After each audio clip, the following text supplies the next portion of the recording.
Hello বন্ধুরা, সবাই কেমন আছেন? আশা করছি ভালো আছেন। আজ আমি হাজির হয়েছি আপনাদের সামনে ওয়েবসাইট মেনটেন্যান্সের একটি গুরুত্বপূর্ণ পার্ট নিয়ে,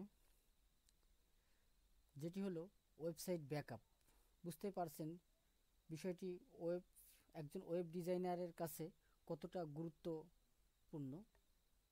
তো যাই হোক, আমি চেষ্টা করব যে খুব সহজেই কিভাবে আপনারা আপনাদের নিজেদের ওয়েবসাইটের ব্যাকআপগুলো তৈরি করে রাখতে পারেন সে বিষয়ে। তো চলুন যাওয়া যাক। তো আমরা যারা ওয়েবসাইট নিয়ে কাজ করি, আমরা সবাই জানি যে সি প্যানেল কি। এটি আমি আমার গত টিউটোরিয়ালেও এটি দেখিয়েছিলাম যে কিভাবে আপনারা আপনাদের ওয়েবসাইটকে সুন্দরভাবে হোস্টিং করতে পারেন। তো যাই হোক, তো আজকে আমি দেখাবো কিভাবে আপনারা আপনাদের ওয়েবসাইটটার ব্যাকআপ তৈরি করবেন। তো সবাই আমার সঙ্গে সঙ্গে আপনাদের ওয়েবসাইটের সি প্যানেলকে লগ ইন করুন এবং কাজটি আমার সাথে সাথে করে নিন। তা না হলে যে কোনো সময় আপনি বিপদে পড়বেন।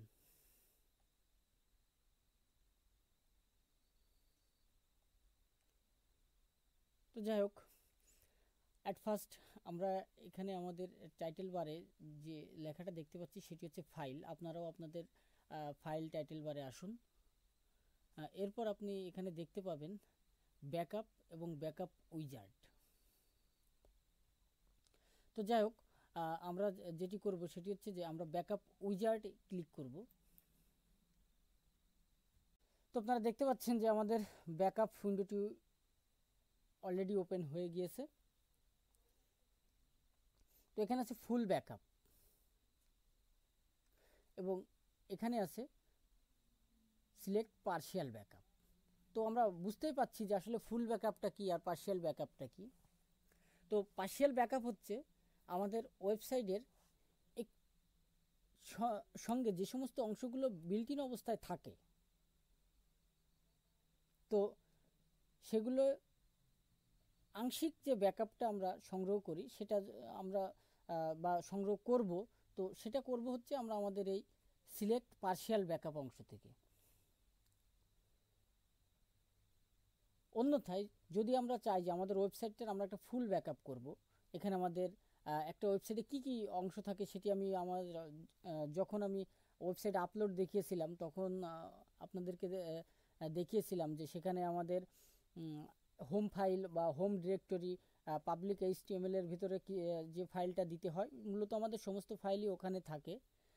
তো সেটাতে হচ্ছে হোম ডিরেক্টরি বলে আমাদের ওয়েবিং বা ওয়েবসাইট এর ভাষায়, বা যারা ওয়েব ডিজাইনার তারা বুঝে বা জানে যে মূলত হোম ডিরেক্টরিটা কোন অংশকে বলা হয়। তো যাই হোক, এরপরে আছে মাইস্কুয়েল ডাটাবেস।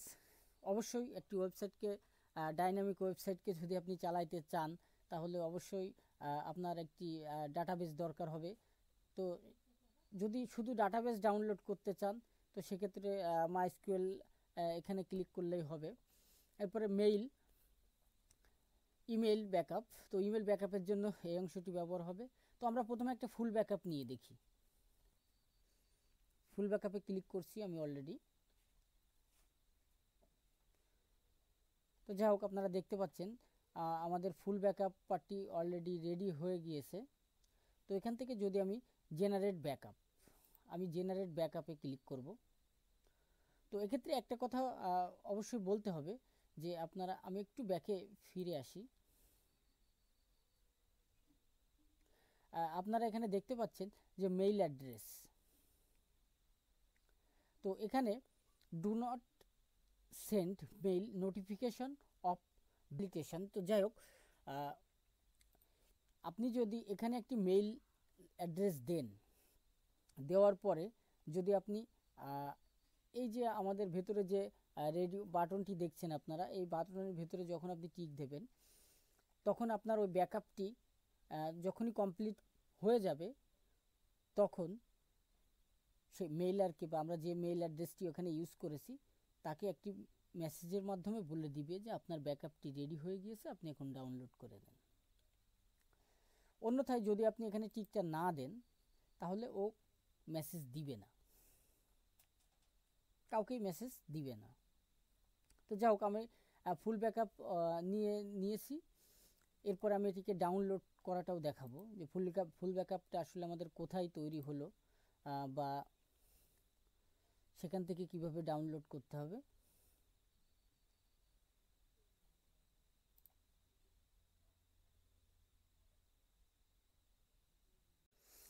তো ঠিক আছে, তাহলে আমরা আমাদের ব্যাকআপটা এবার ডাউনলোড করব। আমি ফাইল ম্যানেজারে চলে আসলাম।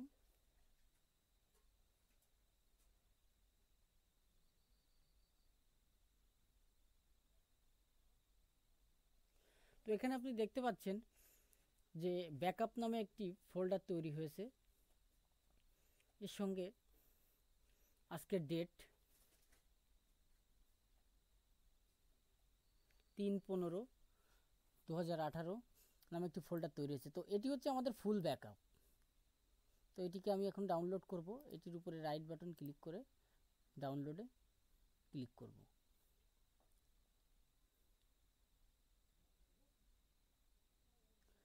তো আপনারা দেখতে পাচ্ছেন যে আমাদের ব্যাকআপটি অলরেডি নামতে শুরু করছে।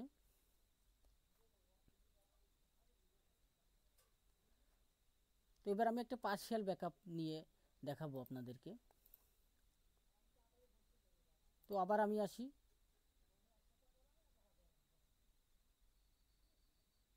ব্যাকআপ উইজার্ডে।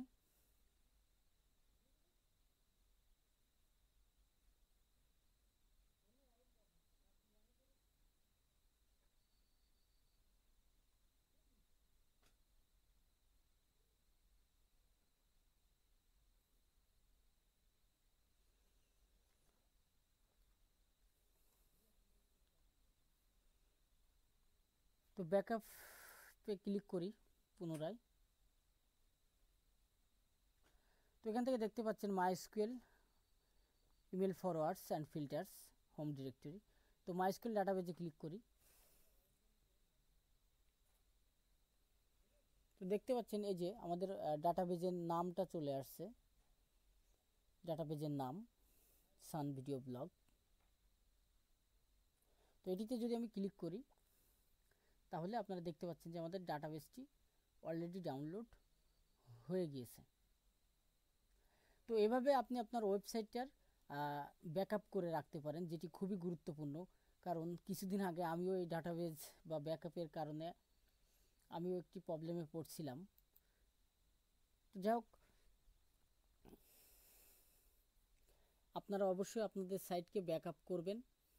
তবে মনে রাখবেন অবশ্যই যেন আপনাদের সাইটের ব্যাকআপটি রিসেন্ট হয়। কারণ আমাদের বর্তমান ভার্চুয়াল ওয়ার্ল্ডে আজকে যেটি নতুন কালকে সেটি পুরাতন হয়ে যাচ্ছে।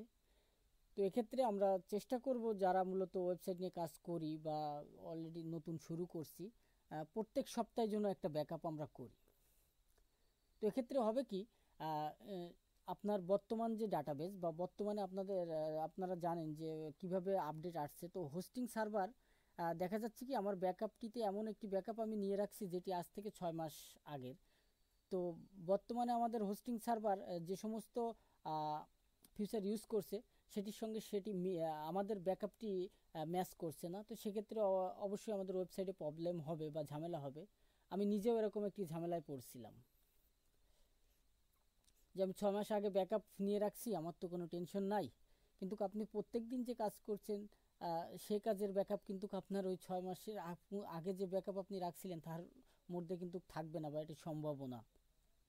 তো সেক্ষেত্রে আমরা চেষ্টা করব যে প্রত্যেক সপ্তাহে আমাদের ওয়েবসাইটের একটা ফুল ব্যাকআপ নিয়ে রাখতে। এক্ষেত্রে আমরা আমাদের ঝুঁকিটা অনেকাংশে কমাতে পারবো। তো বন্ধুরা ভালো থাকবেন সবাই। নেক্সট টিউটোরিয়ালে আবার দেখা হবে। অবশ্যই আপনারা কমেন্টস করবেন, আমার ভিডিওতে লাইক দিবেন। ধন্যবাদ সবাইকে।